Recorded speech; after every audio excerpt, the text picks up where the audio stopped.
ప్రపంచంలో ఎక్కడ యుద్ధం జరిగినా మొత్తం ప్రపంచానికే దాని యొక్క ప్రభావం పడుతుందనడానికి ఈరోజు మిడిల్ ఈస్ట్లో జరుగుతున్నటువంటి యుద్ధం పెద్ద ఉదాహరణ. మిగతా దేశాలన్నీ యుద్ధాలు వేరు. ఈరోజు ఉక్రెయిన్ రష్యా యుద్ధం జరిగినా సరే ఏదో కొంత విధంగా మన మీద ప్రభావం పడుతుంది. అక్కడి నుండి వచ్చినటువంటి ఏదో ఒక వస్తువులు లేదా ఇక్కడ నుండి వెళ్తున్నటువంటి వస్తువుల మీద ప్రభావం పడుతుంది. అలాగే ఈరోజు మిడిల్ ఈస్ట్ అంటే మొత్తం అసలైనటువంటి ఆయుపట్టు మన ఏసియాకి. సో అలాంటి దగ్గర యుద్ధం జరిగితే ఇప్పుడు దగ్గర 12 దేశాలు అందులో ఇన్వాల్వ్ అవ్వాల్సి వచ్చింది, ప్రత్యక్షంగా పరోక్షంగా. సో దానివల్ల ఇంకెంత ఎఫెక్ట్ పడుతుంది? దానివల్ల ఈరోజు ఏ దేశానికి ఎంత ఎఫెక్ట్ పడిందో పక్కన పెడితే భారతదేశానికి విపరీతమైనటువంటి ఎఫెక్ట్ అయితే పడుతుంది.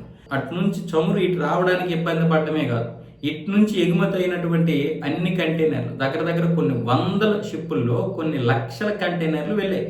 ఒక్క విశాఖపట్నం నుంచే 10,000 కంటైనర్లు వెళ్ళాయి. ఆ కంటైనర్లన్నీ కూడా హార్మోజ్ జలసంధి దగ్గర ఇరుక్కున్నాయి.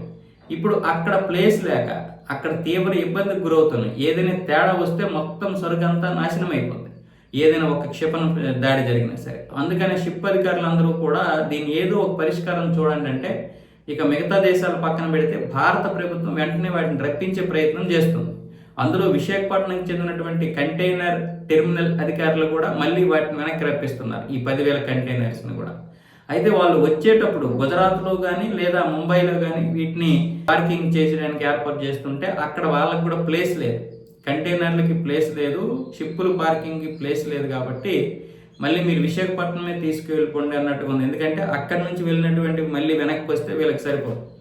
అందుకనే ఎక్కడా కూడా గుజరాత్ కావచ్చు, ముంబై కావచ్చు, అలాగే తమిళనాడు ఏ ప్రాంతంలో కూడా ప్లేస్ లేదు, కేరళతో సహా. అందుకని విశాఖపట్నమే మళ్ళీ ఆ యొక్క షిప్పులు అయితే రప్పిస్తున్నారు. సో ఎంత నష్టం ఇప్పుడు, ఇటు నుంచి వెళ్ళడానికి, మళ్ళీ అటు నుంచి రావడానికి, మళ్ళీ యుద్ధం ఆగిన తర్వాత మళ్ళీ ఇవి అక్కడికి వెళ్ళడానికి. ఇందులో చెడిపోయినటువంటి ఉంటే ఓకే, మరి కాలపరిమితితో చెడిపోయినటువంటి ఉంటే అదంతా కూడా నష్టమే. అందుకే యుద్ధం ఎప్పుడూ కూడా నష్టమే. అది ఎవరికైనా సరే, ఎక్కడ యుద్ధం జరిగినా దాని ఎఫెక్ట్ ప్రతి దేశం మీద కూడా పడుతుంది.